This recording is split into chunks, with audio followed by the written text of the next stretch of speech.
Veikia. Labą dieną visiems, kas žiūrite ir stebite.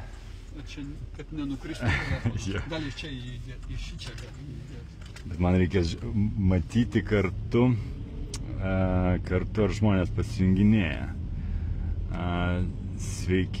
Sveiki visi. Taip, sakykite, kas žiūri, parašykite, ar yra geras garsas, kaip aš šneku, ar girdisi. Parašykite, prašau. Va, čia aš matau ponę Zitą, Čikagą, jūs gal galėtumėt parašyti, ar girdisi.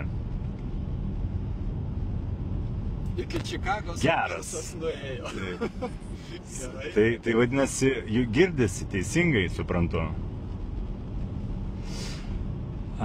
Girdisi viskas, puiku. Taip, tai mes važiuojame su gerbiamu profesorium į Jurbarką susitikti su rinkėjais ir pagalvojom, kad taip ekspromtu padarysim tam tikrą filmavimą su mūsų pačiom karščiausiom temom, kad negaišti laiko ir kad mes galėtumėm padiskutuoti aktualiais klausimais. Ir pats pagrindinis šiai dienai klausimas yra VRK. Mes aišku šnekėsim apie rinkimus ir VRK klausimas yra vienas iš svarbiausių, yra labai daug naujienų, kiekvieną dieną ateina vis kažkokios tai stulbinančios, sakykim taip, naujienos ir dabar tiesiog, kažkaip tai tą informaciją bandom sistematizuoti. Rytoj sužinojome, kad mes esame kviečiami ir patys prašome, kad su mumis susitiktų vyriausiojo rinkimų komisijoje rytoj 11 valandą. Tai klausimas bus vėlgi apie VRK priimtus tam tikrus sprendimus prieš, trukdant, sakykim taip, Eduardo Vaitkaus rinkiminiai kampanijai ir galbūt apie šitą klausimą Eduardas galėtų kažką tai plačiau pasakyti. Ir griežčiau, ir negailestingai, nes nėra ko gailėti. Taip. Tai aš gal tada pradėsiu. Šiandien gavau, atsiuntė e-mailą vyriausiojo rinkimų komisija, kuris tas e-mailas yra baisiau negu baisus, arba vyriausiojo rinkimų komisija tiesiog nesugeba perskaityti Lietuvos konstitucijos, kurioje parašyta konstitucijoje, kad negalima diskriminacija už nuomonės turėjimą. Taigi, ką parašė vyriausiojo rinkimų komisija? Prezidento rinkimų kampanijos dalyvis privalo pateikti savo rinkiminę programą, kuri turi būti nedidesnė negu 1800 spaudos ženklų, įskaitant tarpus. Ūkiškai tai reiškia trečdalis puslapio. Aš tą rinkiminės kampanijos programą ir pateikiau. Ir tada vyriausioji rinkimų komisija man šiandien parašė, kad informuojame, kad Vaitkaus rinkimų programa neatitinka nurodytų reikalavimų. Čia jie nurodė kokius reikalavimus. Kad programa turi būti parengta laikantis Lietuvos konstitucijos, rinkimų kodekso ir kitų teisės aktų nuostatų, moralės, teisingumo, visuomenės darnos, sąžiningų ir garbingų rinkimų principų. Programai neturi būti kitus kompromituojančios medžiagos. Pateikta programa turi būti nustatytų reikalavimų ir apie tai, pateikta programa, kuri neatitinka nustatytų reikalavimų, turi būti nedelsiant pataisoma. Taigi, tokie reikalavimai programai. Aš patikslinsiu, gerbiamas Eduardai. Žodžiu, jums reikia pateikti programą savo rinkiminiu laikotarpiu, kad VRK galėtų tą programą atspausdinti ir publikuoti plačiai visuomeniai. Ir yra tam tikri programoje reikalavimai, kokie turi būti. Tai yra, kiek simbolių sakėt? 1800 simbolių, tai reiškia, žodžių, raidžių, tokia glausta programa, ir jūs šitą programą nusiuntėt ir gaunate štai tokį atsakymą, kurį jūs dabar skambinat. Kad jinai netitinka, ir dabar kame jinai netitinka. Kad programoje yra teiginių nukreiptų prieš tarptautinius Lietuvos įsipareigojimus, įskaitant jos narystę NATO. Kad programa siekiama skleisti nepasitikėjimą Ukrainos piliečiais. Taip. Ir kad programa nepagristai, be teisinio argumento, kad programoje valdžia vadinama išdavikais. Tai dėl to man liepta per 3 darbo dienas pakeisti programą, nes kitaip jie svarstys klausimą, ar galima ją spausdinti. Tai šitam kontekste aš galgi imsiu jums ir perskaitysiu savo tą programą. Tiesiog pacituosiu. Pacituokite. Tiesiog pacituosiu. Dabar atsidarysiu. O šiaip, kol Eduardas ieškos programos, aš noriu paklausti visų žiūrinčių, ar girdisi garsas, kaip Eduardas šneka, kaip aš šneku. Gal galėtumėt parašyti kažkas tai biškiuką detaliau, kaip mes girdimės, ar kažkokie trukdžiai galbūt yra? Tai aš dabar skaitau programą. Taigi mano programa. Be Lietuvos mes esame niekas. Dulkelės blaškomos vėjo, be šaknų, be vietos. Tik Lietuva, kurią galime ir turime kurti visi kartu, suteikia mums prasmę. Todėl Lietuvai reikia taikos ir tautą gerbiančios valdžios. Dabartiniai išdavikai valdžioje atėmė iš mūsų teisę patiems nuspręsti savo likimą. Todėl net vasaros žiemos laiko negalima persukti be užsienio šeimininkų leidimo. Jau skelbiamas ir naujas siekis – mūšio lauke nugalėti branduolinę valstybę. O tai reiškia tik vieną – ne tik Lietuvos žmonių, bet ir Lietuvos valstybės sunaikinimą. Ir šiandien šiame fone Lietuvos prezidentas bučiuoja Ukrainos vėliavą.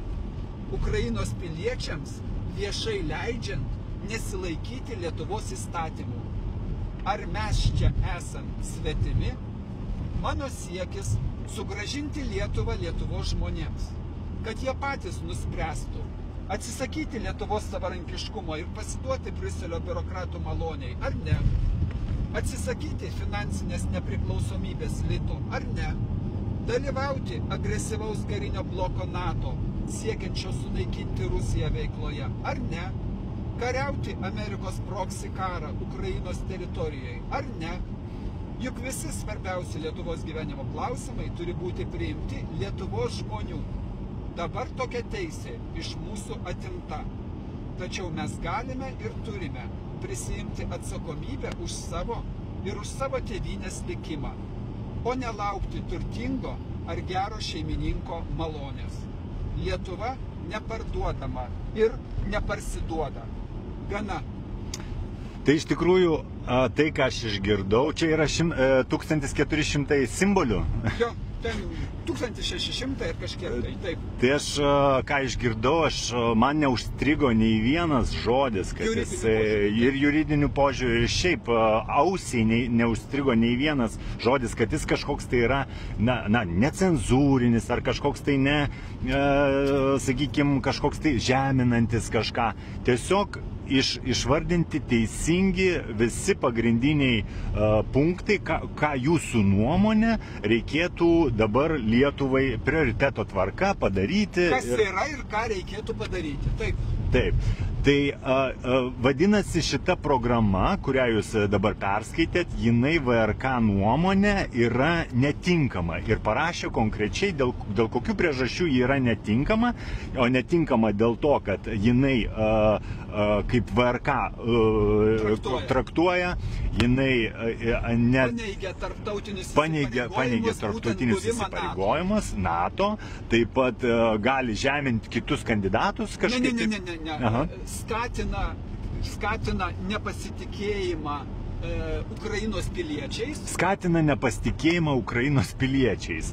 Ir vadina Lietuvos valdžią išdavikais. Ir reiškia, šitoj programoje vadinama yra valdžia išdavikais. Tai čia yra pagrindiniai tie, sakykime, punktai, dėl ko VRK nuomonė, programa yra netinkama. Ir jūs turite ją perrašyti pagal juos, kaip jie įsivaizduoja. Taip, tai toksai įdomus, aišku, dalykas, klausimas, kad jie visgi nori, kad kandidatas į prezidentus vis dėlto pakeistų savo programą pagal jų įsivaizdavimą. Būtent įsivaizdavimą. Taip, įsivaizdavimą. Nes jeigu yra šnekama apie tai, kad vienas ar kitas teiginys, jis kažką tai pažeidžia, ne kažką, o konkretų įstatymą pažeidžia, pavyzdžiui, jisai kursto nesantuiką arba ten dar kažką daro, visa tai yra tam tikra procedūra, kokiu būdu yra įrodoma, kad vienas ar kitas teiginys jisai yra pažeidžia įstatymus.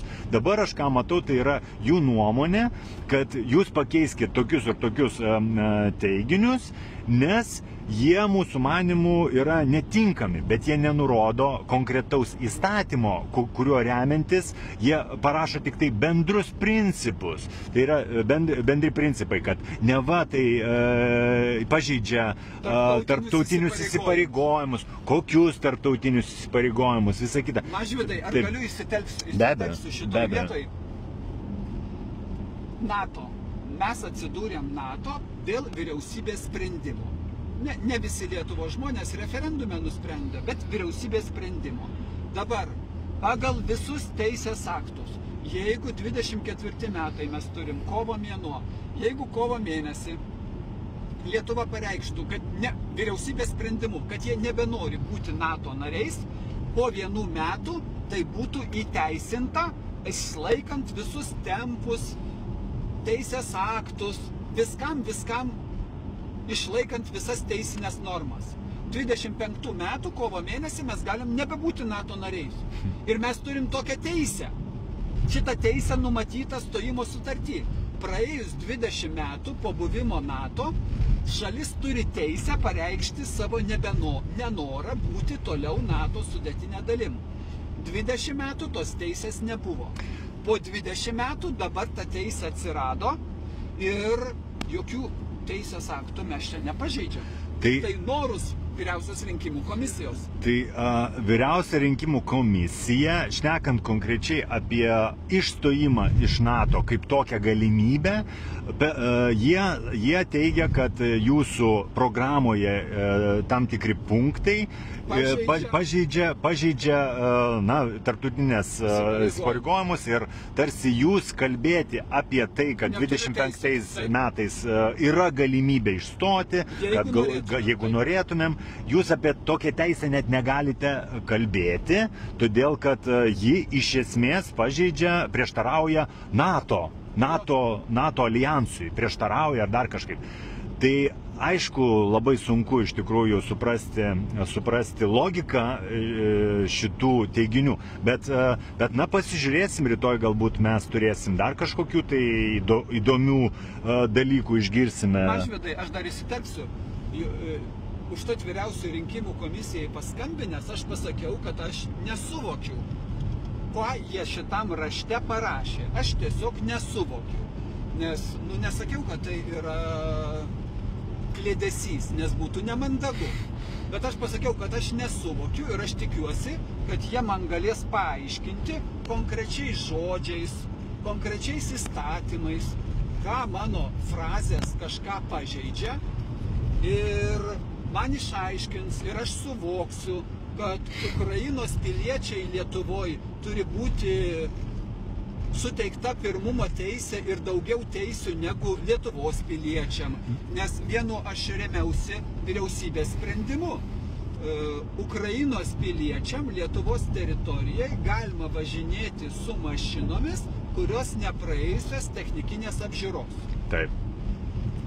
Visiems Lietuvos piliečiam tai privalu praeiti ir kitaip gaunamas baudos, o Ukrainos piliečiam tai leidžiama. Tai jeigu jūs iškeliat šitą klausimą, tai VRK traktuoja, kad jūs neva einate prieš Lietuvos teisinius įsipareigojimus, prieš Lietuvos įstatymus ir netgi prieš konstituciją. Bet kaip jie ten įvardina, kad jūs neva prieš Ukrainos piliečius, pacituokite, kaip ten dėl Ukrainos piliečių, nes šito punkto aš mažiausiai suprantu iš tikrųjų, ką jie nori pasakyti, kad jūs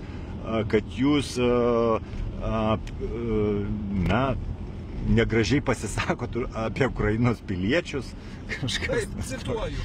Siekiama skleisti nepasitikėjimą Ukrainos piliečiais. Siekiama, tai gerai, pakartojam šitą, kaip sakant, unikalų išradimą. Jūs siekiate skleisti nepasitikėjimą Ukrainos piliečiais. Visais reiškia. Čia reikėtų pauzės šiek tiek, kad suprasti, kad tas galbūt suvokimas ateitų jisai biškiuką vėliau. Nes parašiau, kad Ukrainos kai kurie piliečiai, tie, kur turi mašinas, kad jiems leidžiama ir jeigu jų dar galiojantį technikinę apžiūrą, tai čia viena. Tai pagal įstatymą tai yra diskriminavimas vienos, sakykime, ar tautinės grupės, ar dar kažko. Tautinės ir pilietybių, tautinių jo, kad netlikti tam tikrų veiksmų, praeiti technikinės apžiūros savo automobiliui. Jeigu tu esi Ukrainos pilietis su Ukrainos automobiliu, tu gali nepraeiti tos techninės apžiūros, nors visi lietuviai privalo. Ir jeigu jie nepraeis, jie iš viso jiems negalima bus važinėtis, nes negalima dalyvauti eisme. Šitoj vietoj dar man vis norisi įsiterpti, kad Lietuvos konstitucija, taigi vis tik pagrindinis teisės aktas. Ir jisai sako, kad visi turi būti lygus, bet konstitucija sako apie visus piliečius lygtai. Tai gerai, Lietuvos piliečiai yra lygus, tik tai Ukrainos piliečiai yra aukštesni Lietuvoje. Tai čia viena. Bet Lietuvos konstitucija sako, kad negalima diskriminacija dėl įsitikinimų ir dėl nuomonės. Tiesių tekstų įsitikinimai ir nuomonė yra pažymėta Lietuvos konstitucijoje.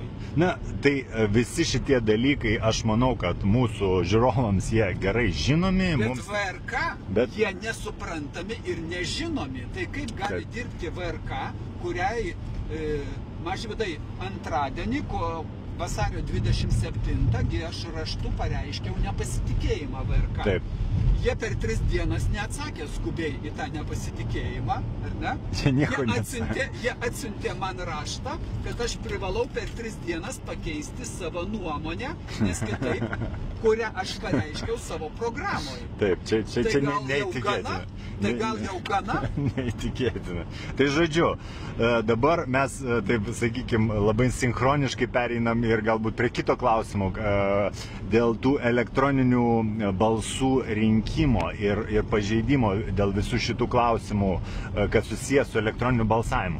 Mes žinome, kad vakar Nacionalinio saugumo komiteto pirmininko pavaduotojas Gaižauskas Seimo salėje pateikė, sakykime, įrodymus, konkrečius įrodymus, faktus iš IT specialistų, kurie pasakė, kad pas mus yra pilna spragų VRK sistemoje elektroninio balsavimo ir galimai, reiškia, galėjo būti suklastoti Ingridos Šimonytės 33 000 balsų. Ir šiandien aš atvažiuodamas pas jūs, kaip tik žinių radijoje, klausiau, kad VRK skubiai reagavo į šitą pranešimą. Čia padarykim tokią pauzę. Iš tikrųjų, kaip jūs atėjote ir šitos klausimus pradėjo kelti jau, prieš 2 savaitės kažkur tai. Jūs atėjote, pasakėte, kad vienoje vietoje VRK nesutvarko, kitoje vietoje. Nei vieno, kiek aš žinau, nebuvo atsako iš VRK pusės, kad jie kažką taip imtųsi ir dabar paimtų ir padarytų, kad būtų tie lygiateisiškesni rinkimai daromi arba skaidresni ar dar kažkas. Aš čia įsiterpsiu, pas jūs. Pirmas pasiskundimas buvo, kad Lietuvos radija ir televizija... O kaip gražu Raudonė. ten. Raudonė. Taip, pravažiavam, taip. Lietuvos radija ir televizija nelygiateisės sąlygas sukelia ir vienų kandidatų nuomonės arba pozicijas spausdina, o mano atsisako spausdinti. Vyriausia rinkimų komisija pritarė LRT nuomoniai, kad jie manęs nespausdina, nes Eduardo Vaitkaus mintis prieštarauja demokratijos principams. Ir jūs skundėte šitą VRK? Ir aš skundžiau, o VRK pasakė, mes nieko padaryti negalim. Toliau VRK, kai pateikiau duomenis, kad Švedijos bankas neleidžia naudotis rinkiminę sąskaitą ir 2 savaitės negalėjau vykdyti rinkiminės veiklos, nes negalėjau savo finansų valdyti. VRK pasakė irgi, kad jie nieko negali padaryti Švedijos bankui. Tai antras kartas, kur jie tą patį pasakė. Ir užtat, kai 2 kartus ir po kelis kartus apie tą patį, kai Švedijos bankas Swedbank nedavė leidimo mano iždininkai prisijungti prie sąskaitos ir teikti ataskaitą VRK, VRK ataskaitą teikti reikia, o neleidžia prisijungti, VRK pasakė, mes nieko negalim padaryti. Tai visa tai baigėsi tuo, kad vasario 27 įteikiau VRK raštą, kad aš nepasitikiu visa VRK, visa komisija, visa 12 jų narių, kurių 2 nariai iš tų 12, kai reikėjo, buvo svarstomas klausimas, ar Vaitkui Eduardui išduoti balsų lapus ir leisti rinkti balsus internetiniai erdvėjai, 2 nariai balsavo už tai, kad Vaitkaus programa yra netinkama. Ir kad nereiktų išduoti. Taip, šitas atvejis, jisai taip pat labai daug ką pasakantis, bet aš norėčiau tiesiog dabar susumuoti visus tos žygius, ką jūs prieš VRK nuo pat pradžių darėte ir ko tik nedarėte, tam, kad būtų dėl asmens kodų. Ten buvo labai daug visokių klausimų, kuriuos jūs kėlėte VRK, skundėte VRK konkrečius. Puikiai. Taip. Sveiki iš naujo. Sveiki iš naujo, atleiskit, kad buvome nutrūkę. Tai pratęsėm mūsų pokalbį, tas klausimas buvo apie VRK. Mes šnekėjome apie VRK. Kokį atvejį dabar? Ištvirkavimą iš esmės. Ištvirkavimą. Ir tai, kad jie visi yra stogas, kurie dengia neteisybės, kurios vyksta rinkimų metu. Ne tik prezidento rinkimų. Visų rinkimų metu. Tai yra sistemos, VRK yra sistemos sudėtinė dalis, kuria irgi yra toks pat Lietuvos žmonių priešas, kaip ir kitos visos sistemos sudėtinės dalis. Aš sakyčiau taip, kad mano manimu, esant tokiai situacijai, mums reikėtų išsiaiškinti, ar toliau tokie rinkimai, kokie yra dabar, turint tokią sistemą elektroninio balsavimo, turint tokią nepriežiūrą, neorganizavimą, nespėjimą, sakykime, taip, organizuoti klausimų, pavyzdžiui, su finansinėm institucijom, su žiniasklaidos priemonėm. Tokioj situacijoje aš manau, kad turėtų būti nutraukti šitas procesas rinkimų, nutrauktas, ir apie tai taip pat šneka ir Gaižauskas, sakydamas, kad reikia stabdyti elektroninį balsavimą. Tai jeigu dabar stabdyti tą elektroninį balsavimą, tai reiškia stabdyti rinkimus ir reikia tada juos pradėti vėl iš naujo, bet jeigu juos iš naujo pradėti, juos reikia pradėti iš naujo remiantis tais principais, kuriais ir jie nuo pat pradžių turėjo būti organizuoti. Tai yra lygiai teisiškai, duodant kandidatams visiems eterio laiką, necenzuruojant jų nuomonių ir netliekant kitų visų dalykų, nesikišant į finansus, neblokuojant sąskaitų ir panaikinant visas šitas, sakykime taip, klaidas, pažeidimus, kurie jau dabar yra atlikti šiame rinkimo procese. Aš nežinau, ar tai, sakykime, tas tikslas gali būti pasiekiamas ir kokių čia pajėgumų reikėtų, kad tai būtų. Ar galiu įsiteikti? Taip, be abejo. Tai pasiekiamas gali būti, jeigu tai būtų politinė valia. O politinės valios su šita sistemos sudėtiniam dalim, tai jokios nebus. Politinė valia yra paslėpti, o ne išgryninti ir neparodyti. Tai mano dar lygiagrečiai einanti tema, kur aš pats savo užduodu klausimą, į kokias tarptautinės organizacijas reikia kreiptis, parodant, kad Lietuvoje demokratiniai respublikoje, kuri konstitucijoje taip paskelbta, kad Lietuvoje nėra demokratinių rinkimų, nėra lygiateisių rinkimų. Yra Transparency, yra Europos visokios institucijos, kurios rūpinasi demokratijos procesu.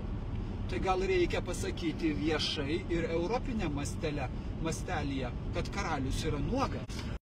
Keista.